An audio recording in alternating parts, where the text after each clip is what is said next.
Good morning, everyone. Yes, surprise, surprise, surprise. Today is the 18th of February, 2020. Welcome. I'm Roy Potter. Welcome as you come in. And I thought I would come on today and talk about the federal judiciary, as you see. That's one topic. Obviously, with what's happened in the last few days, we've known about all this for a long time. But when they raise their ugly heads and they take off they don't take off their black robes. That's the problem. They show their true colors, and they're black. You ever wondered why they wear black?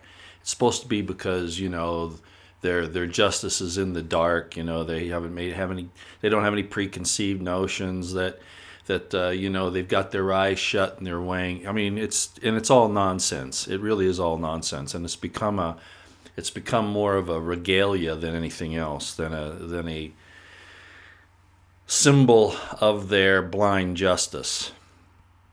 So I called it federal judiciary showing its true colors, and it's black. And it's not just the federal judiciary. We know that there are problems in all of the different courts. But I wanted to home in on the federal judiciary a little bit this morning. So again, welcome as you come in, and let's go ahead and get started. I think the sound's okay because you're responding okay here, so I'll just continue on. The first thing that I want to do is I have to make a correction. The other day I said that the U.S. attorney that Barr had selected from Missouri, or for the Flynn review, was from Connecticut. That was incorrect. He's from Missouri. Jensen is the U.S. attorney for Missouri out of St. Louis. So I just wanted to make sure that I corrected that. Now that doesn't change what I said about Connecticut, not one little bit. But at any rate, we'll see what happens with that. Notice that Huber is just about all but disappeared, the U.S. attorney from Utah. Caramel cream, very, very hot. Very, very, very hot. So if I'm slurping, I'm sorry, but I'm not going to burn myself. Okay. Yeah, Huber that was, and I called that out a long time ago. If he's doing any work at all in this whole thing, it's supposedly directly under Durham's situation. But I don't even know if that's true. That's just probably a way to cover for Jeff Sessions and what they were all doing there with that. Okay, so with that information, I can see you guys are already making good comments already. Another beautiful day in Florida. Oh man, Danny Vega. I would like to be in Florida at least this time of year. I wouldn't want to be there in hurricane season. But this time of year, in the late or the late autumn to early spring, I wouldn't mind going down there. I'd really like that. I had some friends down there. I imagine they're still there. And then I met some new people over a period of time. I've been to Florida quite a bit, actually, but just not in recent years. Very nice place for the most part. Okay, I already see Marine Corps Staff Sergeant saying, but don't worry, Durham will bring the pain, not. So, we're already starting to see that. Notice that the big push is that Durham will have a report from a U.S. attorney, a report. Oh, that's to throw the deep state off and, so that they don't really know what's going on. Okay. I heard Lionel this morning, I think it was this morning. He said the Barr is working for two masters, both President Trump and the deep state. And if any of you understand the problem with that, you can't serve two masters. You'll hate the one and serve the other, or vice versa. That's not going to work in the long run, at least not to our benefit, as I've said. Okay, let's talk a little bit about the federal judiciary, and I'm going to open it up with a story that I told once before on this program. And it was not my first encounter with the judiciary, but let me think for a minute. I think it was my first encounter with the federal judiciary, if I remember right. I could be mistaken, but at any rate, I was in a court. I ended up having to testify against a brigadier general, and not by choice. I was subpoenaed into court. I did not go in uniform, just so you know.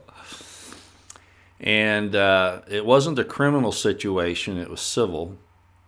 But it was in the federal court because this whole thing happened on federal property, et cetera, et cetera. Well, at any rate, during my testimony, I answered the questions from both the defense and the plaintiff's side honestly, and unfortunately, because of that, the judge stopped my testimony and said, "Lieutenant Potter, you will not embarrass the federal government." Yes. Well, it was at that moment that I lost a lot of respect for that judge. And I'm not saying all federal judges are like that, but there are a lot of them. No, Judge, that's what we do need to do. We do need to point out these corruptions in the government, be wherever and whenever we find them. So you see today that not only are there 2,000, and this was all paid for, we know this, by Soros. And I'm not saying that's the case with it is the case with the DOJ, former U.S. attorneys that are supposedly calling for Barr's resignation. And all this, again, is like, poor me again. I'm really suspicious about this, that this is supposed to show that Barr is really at odds with the system. He could be, I don't know, or these people could just not understand what he's doing. I don't know, because I don't understand what he's doing. But that was apparently something that was funded through an organization that has ties to the Soros Foundation, to Open Society. Well, this thing with the judges now, the federal judges who are coming out against Barr and what he's done, at least. And it's very superficial what Barr has done so far, actually. But with this whole thing with these different U.S. attorneys looking at the different aspects of the Russia things, especially the Flynn case. So the federal judges are up in arms about that. Well, wouldn't you think that federal judges, being the blind arbiters of the law, the balancers, the judges, blind justice, don't you think they'd be concerned if they had information that DOJ prosecutors that bring their cases before them might not be honest, might not be fulfilling the requirements? Well, I guess that's kind of a catch-22, because the fact of the matter is they are fulfilling the requirements. It's all about convictions, not about truth and justice. We saw that in the Bundy case, which the DOJ is again trying to pull back out and retry once they get the Ninth Circuit to allow them to retry the case, which is a travesty, of course, because it was dismissed with prejudice just because of prosecutorial misconduct. So don't you think, and good on Judge Navarro for that, I'm not sure what really caused her to do that, but regardless. So you would think that the federal judges would want to know what's going on. For instance, the FISA situation, the lying by the FBI to the FISA court, and we all know about that now, we should, about Lisa Page, even doctoring a 302. FBI needs to go to recordings. We can't trust them to write anything down that's truthful anymore. As a matter of fact, we just need to get rid of the FBI altogether. But my point here is that the judges are more upset about, I think, that their political power in the system, because of the leftist Marxists that are in the DOJ and these corrupt prosecutors, they're in bed together. Judges have, I've never done a study on it. I've talked to other people that have. A lot of these people in the justice system have not just political objectives that they want to accomplish, and they're willing to destroy the Constitution in the process to do it, but they also have financial interests of various types. And you can imagine what some of those are, the private prison system having stock or investments in those, pharmaceutical companies, the list goes on and on. So there's never this, even though there's supposed to be this blind justice, and the judge is not on the prosecutor's side or on the plaintiff's or defendant's side, but neutral and making sure that the laws are applied properly. That's definitely not happened. And so the federal judges are upset that, again, their influence over where our society is going is being questioned, is being threatened. I'm not certain it really is. Okay? I'm really not certain it is. And again, I mean, I think that the barometer of this, and I hear all of the pundits, I hear all the people I respect, even many of them, saying that, well, Barr has to move slowly. I heard it again this morning. Even I think it was even Lionel that said this. I'm not sure, but it has to move slowly. You know, in a year since it's coming up on a year since Barr and Durham have opened this thing up and all of this, and it takes time and all that. Yeah, and all the excuses for letting Andy McCabe off. Dan Bongino covered that yesterday. His audience was very upset about that. And rightly so. And the big excuse being that, oh, well, why concentrate? And they said the same thing on Comey. Notice Comey hasn't been re-indicted yet, right? Everybody said he was going to be. Same thing happened to McCabe, it happened to Comey. They let it go, right? The lying, the leaking, etc. Oh, we're going to let those little charges go so we can go after the big charges. It doesn't work like that. They're all called lesser included offenses. No, the real deal is that just like McCabe said, and I've already discussed and you all already know, McCabe said if he was taken down, he would take all of D.C. with him. And you can bet that he can do that. The surprising thing is nobody's taken him out yet. So the point is the system is so corrupt. They want to do what they want to do, and any justice for you is out of the question. And we can't allow that to continue. We can't. Whether or not Trump, whether he does step up to the plate and actually does something about this, or if he doesn't, it really doesn't matter. What happened in Virginia is really the way to handle this, unfortunately. I'm really happy with the way the Virginia rally turned out, with all the possibilities that the gun rally there, that the Second Amendment rally, that could have gone bad in so many ways. I'm very thankful that it didn't. And it looks like, of course, as you know, the Senate of Virginia has rejected it and set it aside, the bill from banning assault weapons and high-capacity magazines. Don't get mad at me for using assault weapons, okay? I'm not going to get involved in an argument about that. They didn't really reject it. What they actually did was they set it aside for a year so they could look into it more. Well, that's just a way to catch people unawares a year from now. So just be aware of that. So much of this is going on. And is President Trump even now stepping up and standing up for your First, Second, and Fourth Amendments? No. Despite all the rhetoric, he is not. Does he want us to take part of the fight? Okay, yeah, I agree with that. But we need his cover. And with his statements on the red flag laws, as I've said before, and on the bump stock ban, et cetera, he didn't help the situation. If he hadn't gone for those and was being silent to let the people stand up on this and encourage them to do so by saying, protect your Second Amendment or whatever, then I'd say, yeah, but under the circumstances, no, I'm not certain that's what's going on here. As a matter of fact, I'm certain it isn't. So at any rate, what we have here is the federal judiciary upset that their corruption might be exposed and publicly, and that their influence might be curtailed. Now, I think most of it's for show. I think what's going on here, and I could be wrong, but knowing who funded the 2,000 DOJ former U.S. attorneys that are calling for Barr to be removed from office, knowing that came from Soros, it only makes sense that this thing with the federal judges is being backed probably by the same people. I haven't looked into it that far.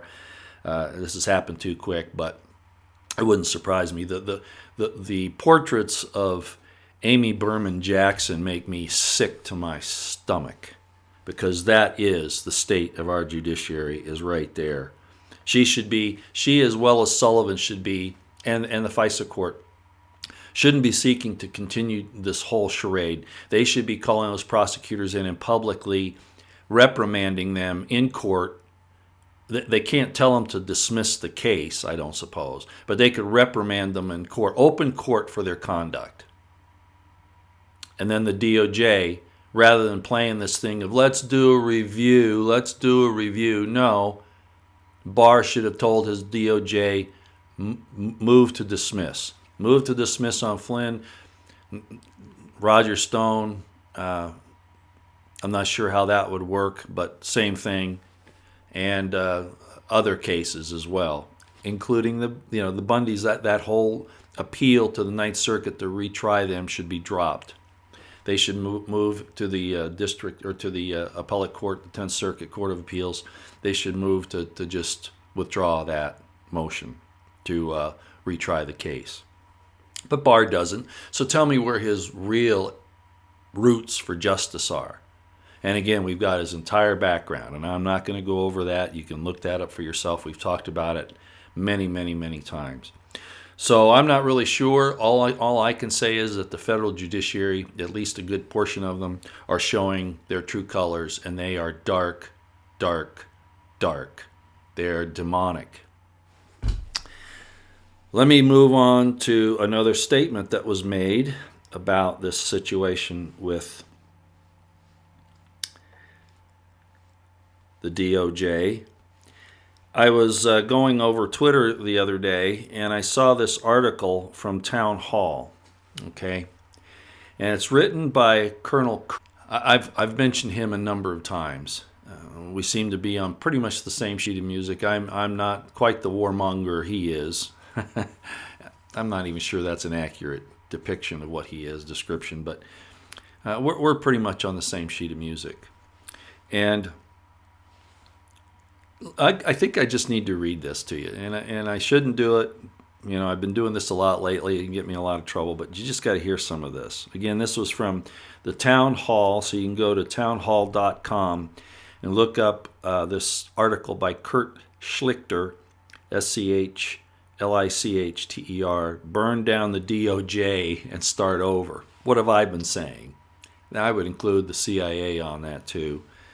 And the federal judiciary, though a lot of those Fed judges need to be arrested. But at any rate, let me read this to you. I want you to tell me without bursting into laughter that I am still supposed to respect our federal law enforcement institutions. Now, this is a colonel. This is a full-bird colonel saying this. Okay?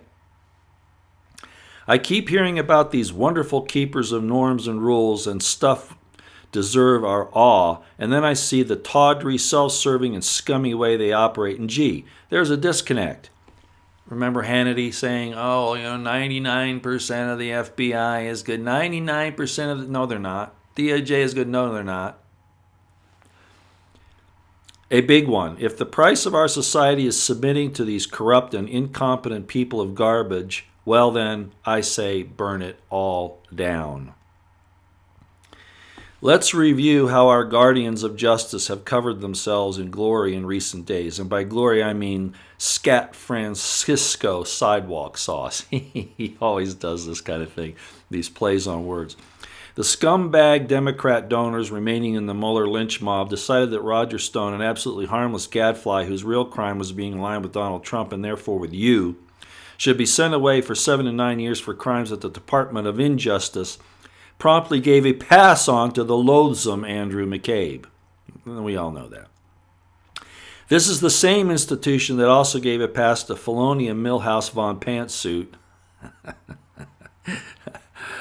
Call me the looming doofus and those fugly FBI sexting twins. You would not get a pass. And he comes on down here and he says some other things. Again, I shouldn't read the whole thing.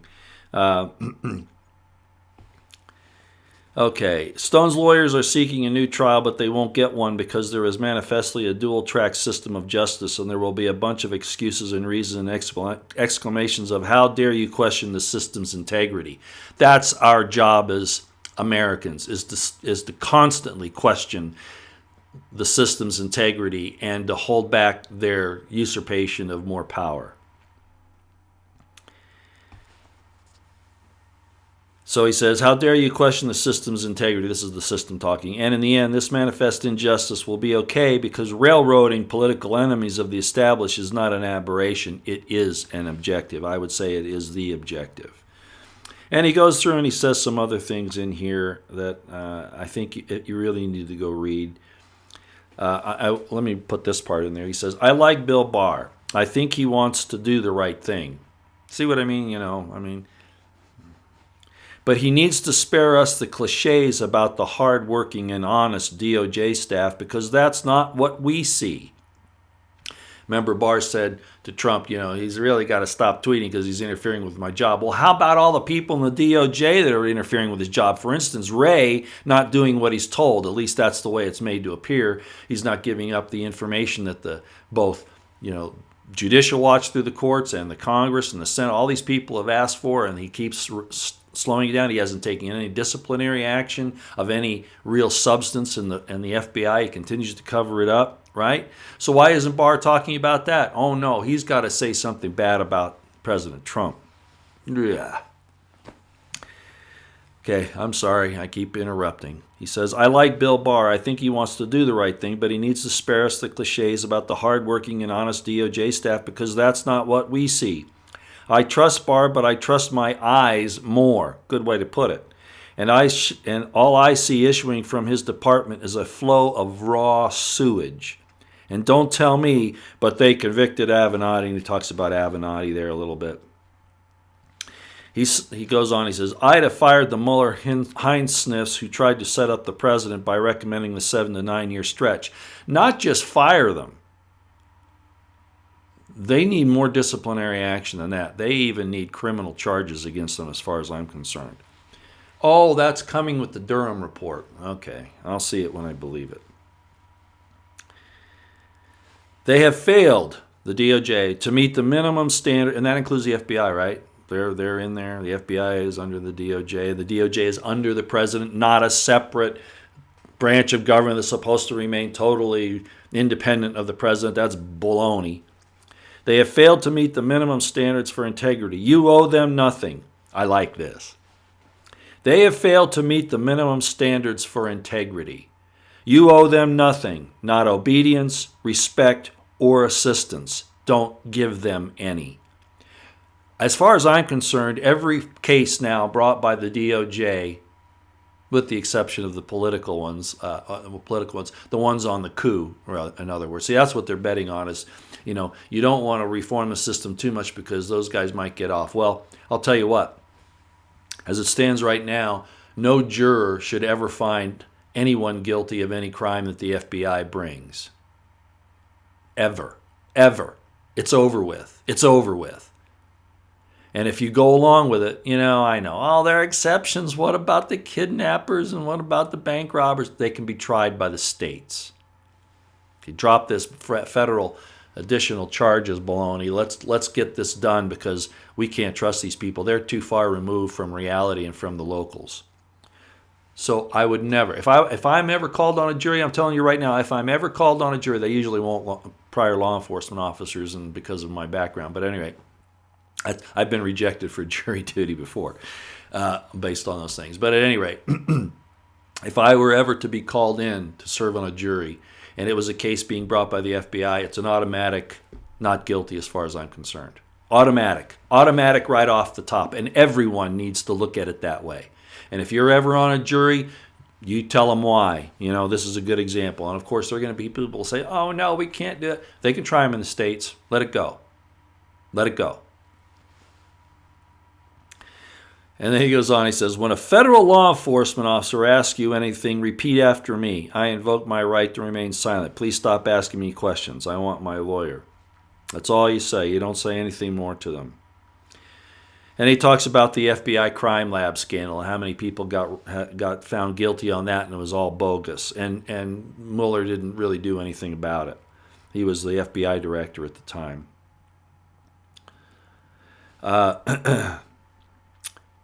He says, nobody did because the law is not a neutral set of rules equally applicable to all, but a weapon used by politicized bureaucrats to neutralize opponents. That's exactly what the BLM That's exactly what Harry Reid and his ilk, and I could name a whole lot of other people and institutions, did by using the BLM and the federal courts, a retired federal judge, not even a court, in the Bundy situation in Nevada. It was all about going after them because they stood up and said, no, you can't take our land, and no, we're going to pay our taxes to the state.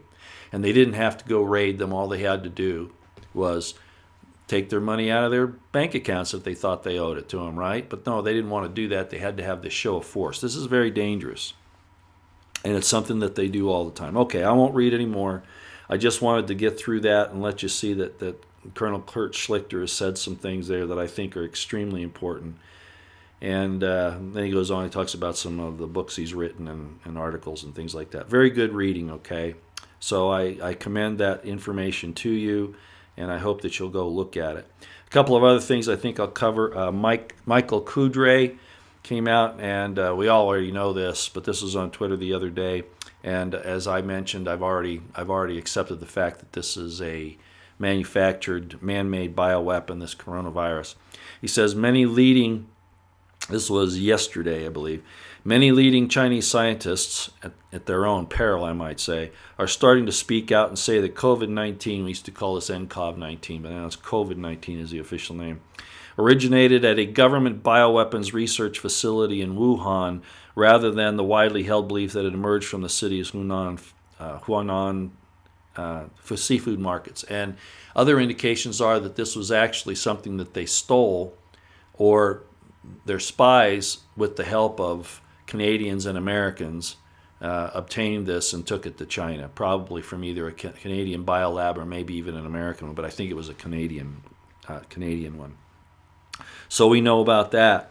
Mark Meadows came out yesterday back on this thing with the DOJ, the federal judiciary, and all of that. He says, again, why you never ever trust the FBI ever again.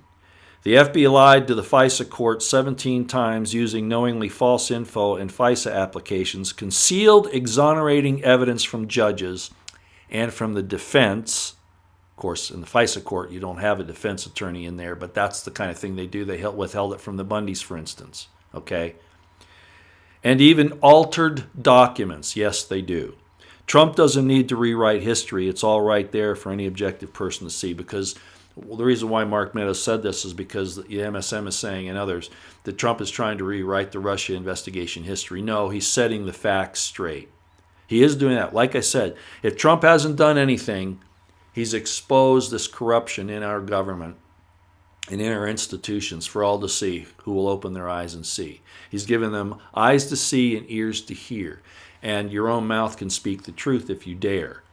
But other than that, of course, I still have some basic problems with Trump, because he really doesn't understand the First, Second, Fourth Amendments of the Constitution generally. And he talks so much about the economy. He's leaving these other important things undone, like immigration, for instance, et cetera, and I won't go there today. It's too much. I've already talked about the Virginia situation. The NRA came out and said, breaking, the Virginia Senate Judiciary Committee voted today to reject HB 961, that's the assault weapons ban and magazine ban, a bill banning standard capacity magazines, future sales of suppressors, and commonly owned firearms. Again, when they say reject it, what they've actually done is they've tabled it for a year. That's what's actually happened. Still, good on the Virginians, but this thing is still going on. This whole movement is still going on because Trump allowed them with his green light of, take the guns first and then do due process, and then it just went on from there. But we're seeing things in Arizona, as I've mentioned, Maryland, Illinois, Kentucky, Colorado, Washington State, Oregon, et cetera, of course, California. Okay. I like this. Mark Cernovich came out with this. With all the money for this surveillance that the FBI has, notice that they were more concerned about opening up aggressive investigations into the people who showed up at the Virginia gun rally. Now, again, as I've said, I know that there are criminal elements that show up to these things. That was my concern at Bundy Ranch, and we actually found some, as you might recall, the Millers who ended up shooting a police officer in Las Vegas. So that is a concern, but that's not what the FBI is doing. The FBI is out there gathering information on innocent Americans who are trying to stand up for their rights so that they can accuse them of terrorist activity later. Remember, I told you that that there are definitions now of terrorism, and it's about anything you do in your life now can be considered a terrorist act by definition. They're not fooling me, and I'm hoping that the American people are waking up. But Mike Cernovich said this about the FBI's great surveillance capabilities and use of all these tools that they have to keep us safe. That's really what they're about. No, they're not. They're about controlling us. But this is what he said. Those who want to stand up for the Constitution, etc., because as I've said, the FBI for three decades now, along with the Department of Justice, has been infiltrated by leftist Marxists, and they're pushing not constitutional issues, but New World Order, UN issues, go after their political enemies, etc., as we've said. So this is what Mike Cernovich says: the FBI couldn't stop the Pulse nightclub shooting, the Vegas shooting, or any major attack on the U.S. Now, I know a lot of us are going to say, well, that's because they did them. Yeah, okay. But the point is they didn't stop it, okay? They were too busy trying to stop the American people from voting in a democratic election. Isn't that true? I also ran into a recap of some of Barr's nefarious activities or connections. And this is not a comprehensive list. Let me read these for you. And I'm going to give, it looks like this was, I'm not sure where I got this. So this isn't me, okay? This is somebody else, but unfortunately my screenshot didn't get who actually did it. But I'm just going to give you the information. But I am saying this was somebody else's work. Here's a quick recap for you. At the CIA, which Barr was in, Barr helped cover up Iran-Contra. Barr was previously appointed by Bush Sr. Barr volunteered to defend the Ruby Ridge Fed that shot an unarmed pregnant woman. Barr was part of Jeffrey Epstein's legal team when Epstein got off easy in Florida. Barr's father hired Jeffrey Epstein. Barr has openly called for increased incarceration rates. Barr is circumventing the Fourth and Fifth Amendments by constructing an unconstitutional spying, confiscation, and arrest program. We've talked about that. That's Project Guardian, which is seeking to, if you get angry online and you tell somebody off, normal human response to some terrible thing that's happened to you. For instance, I told you about a friend of mine who had a girlfriend. And she left with, she apparently got a lot of his money, went into his bank account, whatever, took some of his personal belongings, etc. And he online, he said, bring that stuff back. I think he probably called her a few names. I haven't seen it, but he didn't make any physical threats or anything like that. They came and took his weapons away. Yeah, and I've talked about it before. So that's the kind of thing that they're looking for, anything to circumvent it. Second Amendment says what? Shall not be infringed. And what does the Fourth Amendment say? You can't have anything taken to you without due process and a warrant issued upon probable cause. End of story. Okay. Where have I gone here now? Oh, one final thing I'd like to say, and then I'll go to chat. If you ever want to know what demons are like, all you need to do is go see what Caitlin Bennett went through. This is up on InfoWars. The assaults that were done to her, the things that have happened at Ohio State University, I think it is, University of Ohio State, one of the two. You can't be a conservative, and we all know this, but this is how demons operate. And the MSM isn't saying anything about these attacks on people like the people there who were at the Trump booth giving out information, and the guy runs them over, that kind of thing. Caitlin Bennett, a woman being assaulted by men and women, they wouldn't call themselves out there. It's, Ishis, Itsies, whatever the hell the pronoun of the day is. And they attacked her for reporting on an event and trying to get information. And we've seen that. It happened to Millie Weaver, for instance. She had urine thrown on her, things like this. The left is evil. These are demons in the flesh. And I know people are going to be upset at me for saying this because, they're God's children and they're just misguided, and it doesn't matter. If they've thrown their conscience away, if they've succumbed to this evil and turned to this, they are evil, ladies and gentlemen. Stop making excuses for them. It's not your responsibility to try to fix them. Okay? It's your responsibility to protect you, your friends, and your family. End of story. End of story. Okay, well, let's go to chat here, and then, because I don't want to go very long today. I've been trying to make these a lot shorter than I used to. Sometimes I go, for an hour and a half before. I think I went over like 2 hours one time. That's kind of crazy to do something like that. Nobody wants to sit on their arse for 2 hours and hear somebody pontificate, contemplate, meditate. That's starting to sound like Lionel, using all these word perfidy and all that stuff. I hope I never use a language that my audience doesn't understand.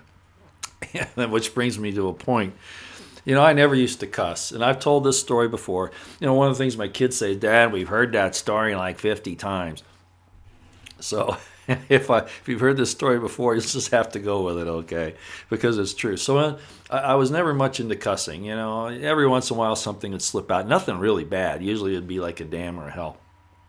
But I got in the Army, and as I've told the story, when you're a military police duty officer, it's like the commanding general of the post. When you're on duty, you have that kind of authority.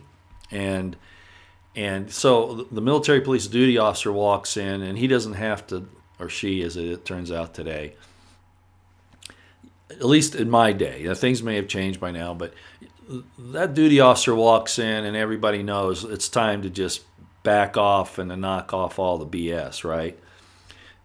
Doesn't usually even have to say anything. Just have direct the MPs to go in there and do what they're going to do or whatever, and boom, it's done. Well, when I left the Army and when I went into the police department, I found out really early on that doesn't work.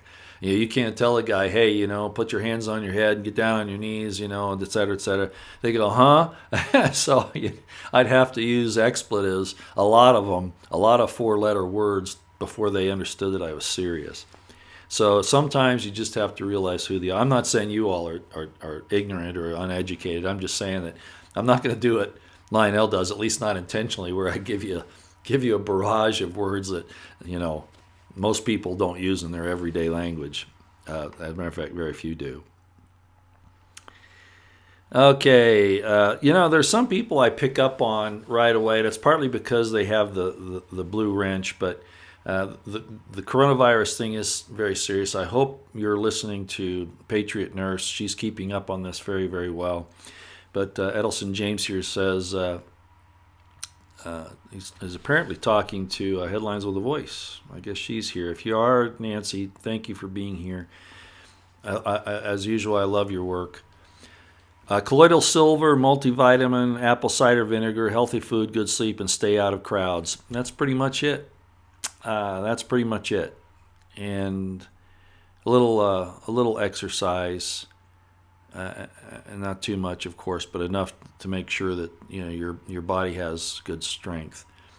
Anyway, that is kind of the starting point, and there's no way you're not going to get the virus in you one way or another. The point is you've got to have an immune system that can handle it, and that's really where the issue is going to be. This virus on its own is a problem, but also the secondary infections, bacterial infections that it can cause. So that's right. Healthy living is the best way to protect yourself from this, as it is with just about any disease. With STDs, for instance, you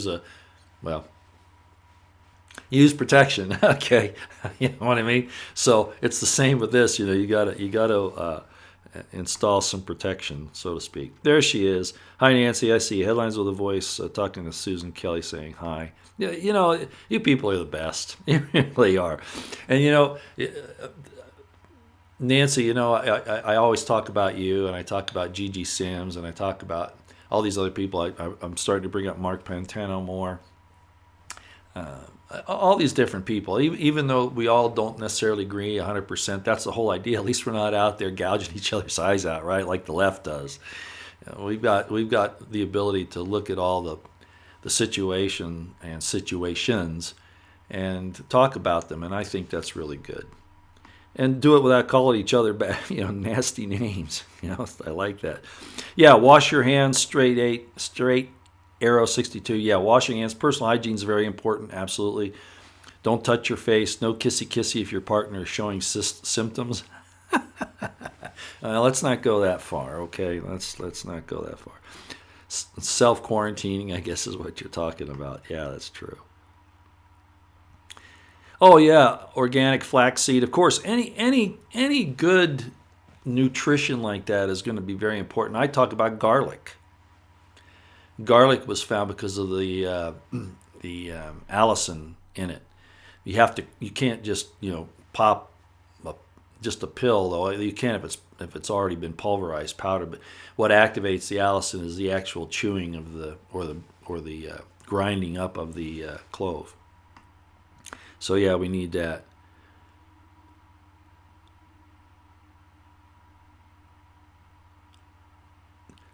Spiral berry, yeah, I think that's it. They want everybody exposed to this, and then the second time you're reinfected is the more dangerous. At least that's what it looks like. And that's an interesting situation because, as I was saying, when I was explaining some of this, why I recognize it as being a bioweapon release, because I don't need to test, put it in a laboratory and test it and all that. I can tell by the way it's operating, and because I was trained to recognize that. And I was explaining that I was in NBC, or the terms have changed a little bit. It was nuclear, biological, chemical NBC, but they also will say it's chemical, biological, radial, CBR, NBC. It's all the same stuff, really. But yeah, chemical, certain types of chemical, especially nerve agents and radiation, of course, are cumulative in the body. You never really get rid of them. So what happens is over a period of time you can reach your dose, and you're done for. Okay. Well, this biological is acting in very much the same way. The first one you might get over, but the second one is a cumulative process. Again, it's kind of showing that this is a bioweapon, because normally you'll get an immunity to a virus or a bacteria or whatever. Your system's prepared for that, but at this point, I think they're calling it a cytokine reaction. Your body overreacts to it and basically attacks itself. It's like blood agent, in chemical warfare.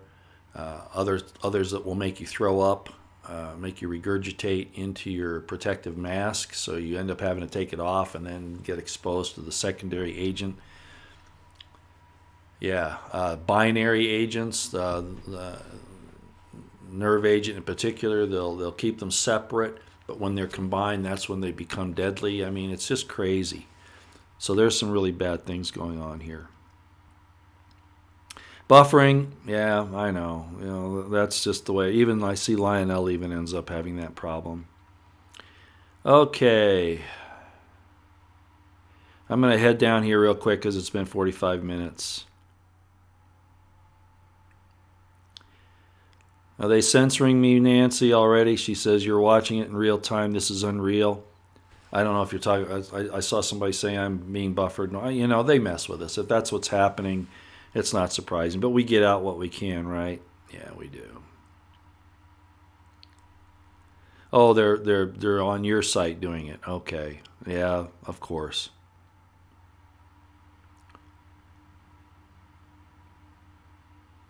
Yeah, Beijing, you're right, Nancy. Of course, we all don't know this. We should, that a lot of the censoring of speech is happening with our people bowing to Beijing, and it's also being controlled out of Beijing. Absolutely, boy. What do they got now? It's China has what, 1.5 billion? Is that what it is in their country? And half of those people are under quarantine now. Wow. Approaching it's probably already at 800 million because all of the major cities, including Beijing, are now.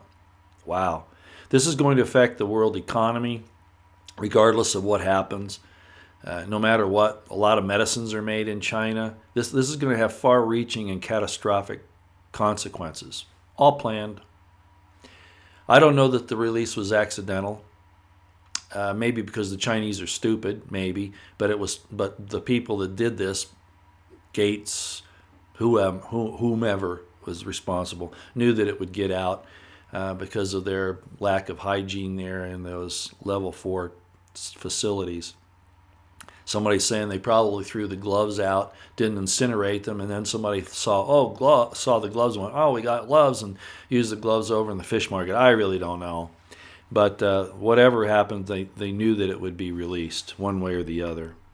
Because governments are being exposed. And what have we been saying all this time? They will destroy you and everything rather than relinquish power. They'll come up with some way to make an excuse for them continuing on, no matter what.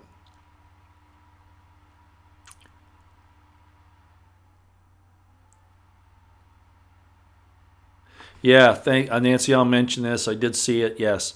A secret meeting held yesterday in Menlo Park, the World Health Organization, and all the usual suspects. They will censor all independent reports on the virus. Yeah. Tinfoil Hat Roy is giving us a reading assignment. I can't read. I know.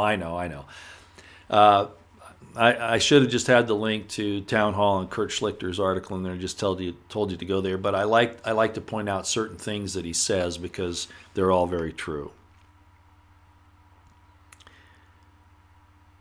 Okay, let me speed. I'm going to go ahead and speed down because it's been almost an hour now. The latest from this is from Brandy Monica. The latest from Monograph was amazing, and so was Rick Wiles from True News on yesterday. They're both spot on, just as yourself, Roy Potter. Well, thank you, Brandy. Yeah, Monty was actually, along with Nancy Morgan Hart and a few others, was very early on recognizing what this coronavirus is, that this is following the movie Contagion, for instance, that's a bioweapon. Very good on it. Yeah, Monty's always on top of things. A lot of people have a problem with him, but I find him to be, very worthwhile. And I consider him a friend. I do. A lot of people, he's been maligned very, very badly by people. False accusations, false witness, assumptions, presumptions, etc., etc. But you listen to him. Oh, he does some crazy stuff. Of course, who doesn't? Some of the things he's put out, especially when somebody's harassed him, he comes after him with a vengeance. And I can't blame him. He loses his temper. Yeah. I remember I lost my temper over the Q thing with the DEFCON 1 statement. If you all don't know about that, well, it's probably better we don't go there. But I lost my temper over that because it was a totally inappropriate application of a military term, totally inappropriate. I've lost my temper while live streaming or making videos several times. So, that's not necessarily indicative of somebody's mental condition as much as it is maybe emotional,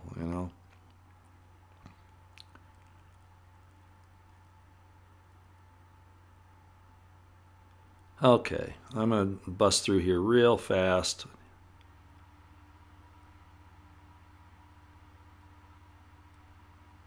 I'd love to address all of these.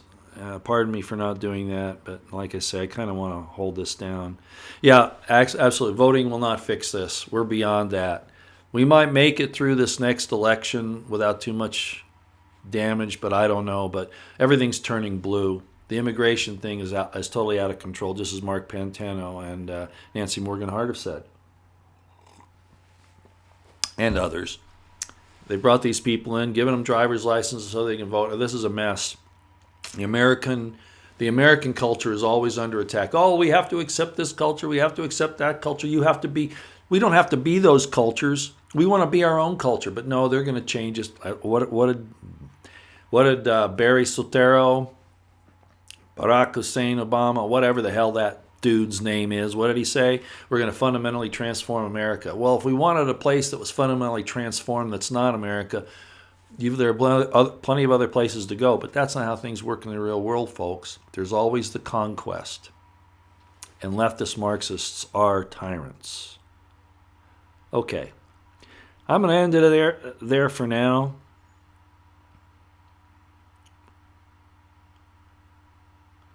You all are saying a lot of things. Wow. Well, there's not just the Mormon mafia. that's just one tentacle of this whole crazy thing that's out there. And a lot of Mormons are good people, but the leadership, there are some problems there, and I've talked about it before, but I don't want to go there today. I really don't. I want us to be aware, and that's why I brought it up, that the federal judiciary is now crying the blues that the corruption in the DOJ is being exposed and being questioned. If anything, if they were really honest, good judges, they would welcome that sunlight. And it just shows you who they are. Okay? Just shows you who they are. All right. I'm going to be done here, everybody. Thank you for coming. And keep your eyes on the horizon. Oh, then Roy is no truther. I'd like to know what that was about. Probably answering somebody else. And I really don't care what you think about me. I'll speak my mind whether you like it or not. Oh, Steve Hall said, thank you for being truthful. And then somebody else here said, Roy is no truther. My truth. I want to say my truth. Well, my truth isn't necessarily the truth. There's a big difference. And sometimes the truth, we don't like to know it. As Isaiah said, and it's very true, they will peep and mutter and speak things that are easy to understand, and when asked to prophesy unto us lies and deceits, not the truth. And that's who we are today. That's who attacked Caitlin Bennett. That's who's attacked Millie Weaver. That's who's attacked all of these things that are happening. These are demons and people that I've never said that I'm 100% right? Never have. I made a mistake the other day on Mr. Jensen. What did I do? I said, oops. And again, that doesn't change anything on the Connecticut statements that I made. Connecticut is a den of very bad people around New Haven there. Okay, I'm done. Thanks, everybody, for coming.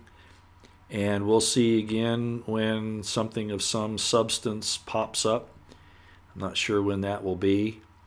Hopefully it's not on my nose. I was cooking some things the other day, and oops, I touched my nose. I've had those big red shiners that pop up there when you do something dumb like that. So that might pop up. That's very possible. All right. Okay, everybody. Hey, thanks for coming. I really do appreciate everything that everybody's trying to do here. Keep your eyes on what's happening, and know that these evil people that are in positions of power will do and are doing anything and everything they can to retain to that power. They're even willing to kill you and your family. Just the bottom line. God bless y'all. We'll see you later.